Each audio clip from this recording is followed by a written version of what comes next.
Olá, pessoal. Boa tarde a todos e todas. Eu sou o professor Márcio Araújo e estarei com vocês hoje para falar um pouquinho de programação em Python. Então, vamos lá. Nesses 15 minutos que eu estarei com vocês hoje, eu estarei falando aí um pouquinho, passando por uma breve introdução do surgimento do Python, né? E depois a gente vai partir para a mão na massa, com alguns exemplos práticos de como está trabalhando com Python, mesmo para quem nunca nem ouviu falar de tal. Então, Python é uma linguagem de programação? Sim, Python é uma linguagem de programação, tal como Java e C++. Como surgiu o Python, galera? Python surgiu através de um participante, que foi um cientista de dados, que participou de um programa da BBC em uma determinada época do passado, onde o programa tinha um determinado quiz. E nesse quiz eram lançadas tarefas desafiadoras para os participantes, no qual um participante se destacou, cujo codinome dele era Python. E aí, quem é este Python, na verdade? É esse pesquisador, é o Guido van Rossum, que é um pesquisador holandês, tá? Na área de tecnologia da informação. E aí, desde então, ele disseminou, liberou os primeiros, as primeiras versões do programa, que é o Python IDE ou Python Idle, assim eles são conhecidos, ou PyGui, simplesmente PyGui, em homenagem a ele, de Guido van Rossum. Tá bom? Então vamos lá. Qual é a diferença, a primeira diferença que a gente tem entre essas linguagens de programação? Se eu fosse desenvolver um prompt para um determinado fim, que são linhas de comando para uma finalidade especial para um programa qualquer, esse programa, comparado aqui em três situações. Se eu fosse desenvolver em Java, eu gastaria 5 linhas de comando. Se eu fosse desenvolver em C++, 6 linhas de comando. Entretanto, esse mesmo prompt, se eu fosse operar ele em Python, ele gastaria uma linha de comando. Bastaria eu inserir lá o print, código quent. E aí, nessa história, a gente tem uma velocidade de processamento de dados muito maior, além da acessibilidade. Por quê? Vamos fazer uma analogia. Se eu leio um livreto, eu gasto um tempinho. Se eu leio uma enciclopédia, eu vou gastar um tempão, porque eu tenho mais informação para ser processada ali, né? Python tem um amplo ecossistema já consolidado, por isso que ele está bem acessível, e ele deve ser de conhecimento de todas as faculdades intelectuais dentro das graduações, seja para as engenharias, seja para a saúde, seja para o magistério, sejam para pesquisas administrativas, entre outras pesquisas dentro da ciência. Tá? Basta ter imaginação, utilizar uma IA, como eu vou mostrar aqui, e aplicar dentro de um ambiente que você pode rodar o Python nessa ampla comunidade que oferece bibliotecas já com códigos pré-prontos, que a gente não tem acesso a esses códigos visíveis, mas a gente tem como fazer uma edição e adaptação a partir de um código matriz que a gente consegue criar a partir de uma ideia que pode se tornar uma inovação. Então ele é flexível, porque ele se adapta a qualquer problema, tá? Numa situação, vamos pegar como exemplo prático que eu vou mostrar para vocês no final do encontro de hoje. Eu vou utilizar uma IA, vamos supor que eu sou professor de física e estou ensinando meus alunos de ensino fundamental 2 pela primeira vez o contato do conceito de temperatura e que os números inteiros são aplicados ali à temperatura. E que temperaturas frias, aqui na América Latina, as medidas em graus Celsius são abaixo de determinado valor, moderadas numa outra faixa e quente numa outra faixa. Para diferentes operações, a gente tem bibliotecas ou não, pode necessitar. Se eu quiser um programa que processa informações de planilhas, por exemplo, se eu fosse dono de uma empresa de móveis, onde eu tenho 2.000 vendedores e eu mapeio as vendas deles de janeiro a dezembro. Então eu vou ter, imagina aí, 12 planilhas com 2.000 indivíduos com dados de vendas. E aí eu queira saber quem foi o primeiro vendedor que bateu a meta de 300 mil, meio milhão. Enquanto antes a gente processava as planilhas de modo manual, digamos assim, agora a gente tem esse recurso tecnológico que basta fazer o upload dessas planilhas e em 2 minutos é processada a informação que a gente quer se a gente dá os prompts corretos. E quem são essas bibliotecas? Tá?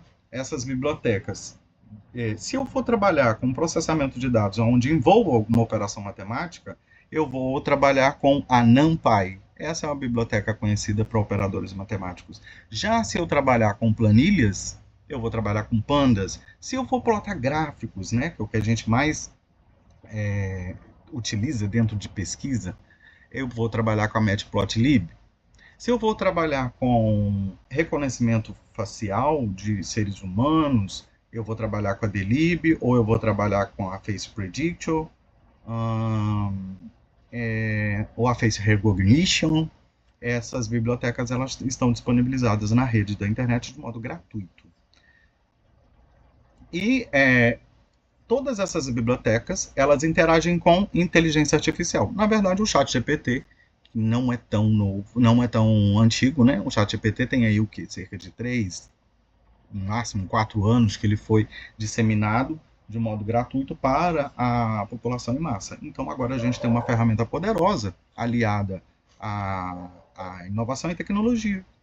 E o que permite esses programas também a interar com automação para a galera que cria aí máquinas e quer fazer automação, ele pode integrar, por exemplo, um Arduino. E quais são as empresas virtuais aí que já utilizam massivamente linguagem de programação em Python? A Google, a Spotify, a Netflix, entre outras redes sociais. Essas empresas, quando a gente entra e percebe assim, olha, eu visitei essa página, agora uma série de páginas está sendo sugerido pelo Google para mim. Eu ouvi essa música, agora uma série de músicas similares estão sendo sugeridas para mim. Eu assisti algum filme, uma série de filmes similares de conteúdo está sendo sugerido para mim. É porque tem um algoritmo em Python que está ali fazendo a leitura, estudando o nosso comportamento como internauta. Tá? E agora eu vou mostrar para vocês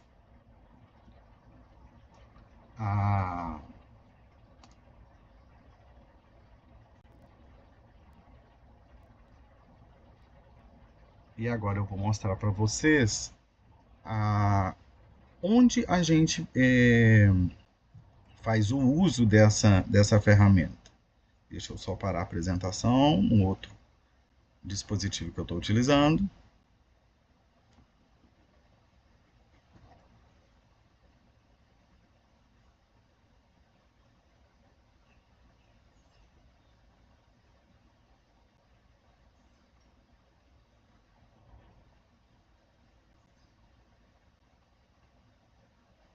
E aí agora já está aparecendo a minha apresentação. Deixa eu só voltar aqui.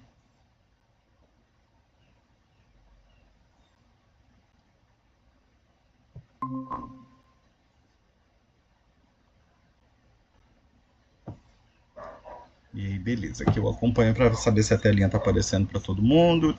Se está aparecendo para mim, está aparecendo para todos aí também. Então vamos lá. Primeiro, existem 2 ambientes onde eu posso operar, 2 modos operantes de onde eu posso operar o Python. Um deles é pelo computador, pela CPU, Unidade de Processamento Central. Aí eu tenho versões de Python intituladas como Jupyter, PyCharm, Visual Studio, o PyGui, que eu preciso de instalar no computador. A que eu vou mostrar para vocês hoje é bem simplesinha, tranquila de operar em qualquer laboratório de informática, inclusive. São as versões de GPU. O que é GPU? Unidade de Processamento Geométrica. São as nuvens, seja no OneDrive, o Google Drive, não importa a empresa fornecedora. Então, esses ambientes de GPU, eles também têm diferentes fornecedores, tá? O que eu vou mostrar hoje para vocês é um deles, que é o Google Colaboratório, mais conhecido como Colab, tá? Um ambiente de programação fornecido pela Google. Mas existe o Anaconda e existe os outros ambientes virtuais das outras fornecedoras. Basta colocar Google Colab, ou Colab Google, ou Google Colaboratory. A gente vai abrir um new notebook, aí depois disso pode fechar a primeira aba, e aí vai abrir ali um new notebook.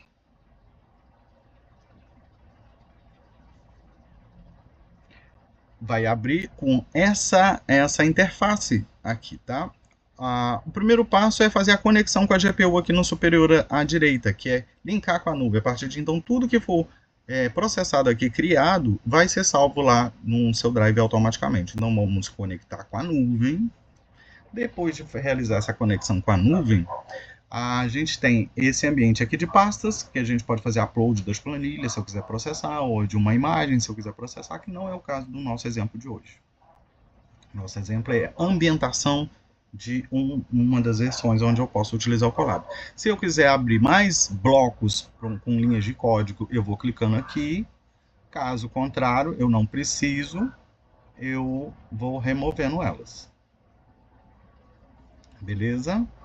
E aí, eu não vou inserir manualmente código por código aqui. Hoje eu vou mostrar para vocês como utilizar a IA para projetar um programa.